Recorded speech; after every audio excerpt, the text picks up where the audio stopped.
The Georgia Union Republic Union Free School District is a special act school district, so it's one of 10 in New York State created by a special act of legislation.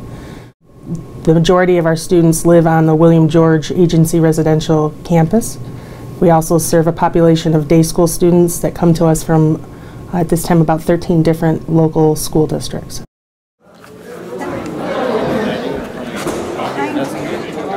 The majority of our students are classified special education,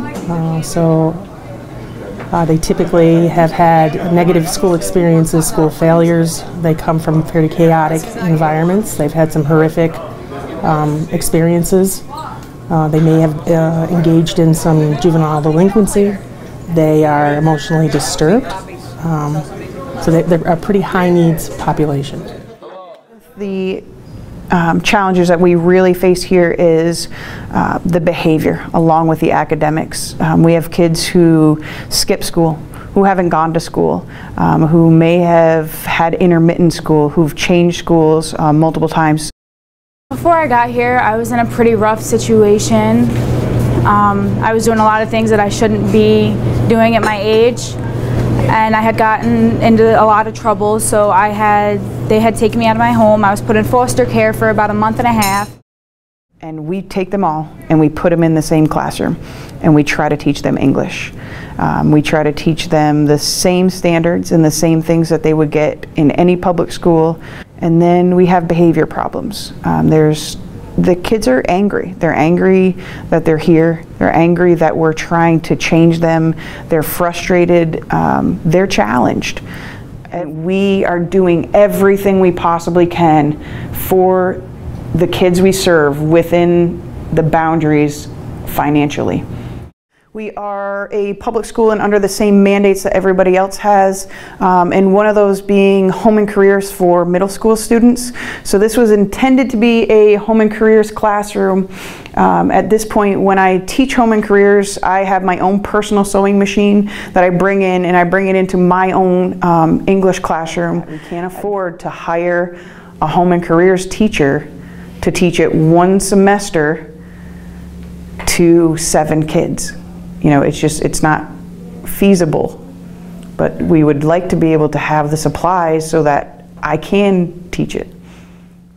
There's never enough money to go everywhere you want it to go. We have libraries, we have weight rooms, we have sports teams, and just the money gets stretched so thin sometimes. And this is one of the places we would like to be able to expand and, you know, like I said, have a place where kids can learn the life skills that we need them to have when they leave here, but it just isn't happening right now. We don't have a mechanism to levy school taxes, so we operate under a rate that's set by New York State.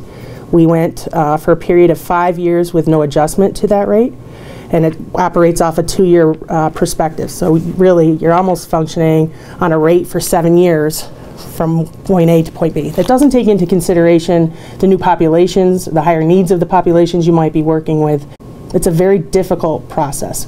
If I have a student move into district that all of a sudden has a new requirement or a new need that maybe I'm not currently operating on, the process for being able to get the funding to be able to support that student is fairly cumbersome, if it exists at all. It typically means cutting from one area to be able to provide that. Even though we have all the same requirements, higher need population, it's difficult that our funding continues to be less and we probably have a much greater need. Well, there's this agency called the William George Agency we would like to send you. At first I was really scared. I had never been in a placement. I had never been taken away from my family. So when I got here I was real nervous at first, but the staff here really helped me integrate in, and they were always there when I needed somebody. I have to make sure that the students are participating, that they're understanding what the teacher is doing. If someone is nodding off or if someone is getting tense, I need to go over and diffuse that situation. I need to take them to the bathroom. So a lot of times I just need to go over and say, you're doing a great job today, I appreciate you, keep up the good work. And it goes from there to, breaking up fights and protecting the teacher, protecting myself. We're lucky enough at this point to have teaching assistants in the classroom so that one of us can be focused on academics and the other can be focused on behavior. I had all my staff by my side. I started doing what I needed to do. I started doing my schoolwork, staying out of the peer negativity, and I started going to my resources that I needed to go to and advocating for myself. They had gave me the opportunity to work up here at Cafe first and second period. They learn the A to Z's of the culinary industry. They learn the front of the house and the back of the house, how to deal with customers. They take pride in they've accomplished a job. So for me, this agency has helped me in many ways because I don't fight anymore, I don't act out, I use my words to say what I feel I need to say. I think it's really important for the legislators to recognize the great work that's being done here. Children are recovering credits. They're graduating high school. We have students taking college credits. Children that never anticipated or had any vision of themselves graduating high school are receiving concurrent enrollment college credits while they're with us.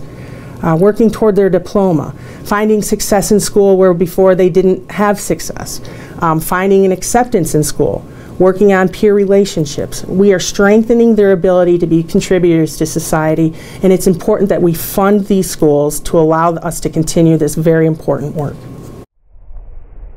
Unique schools like George Junior Republic are in dire need of more state resources.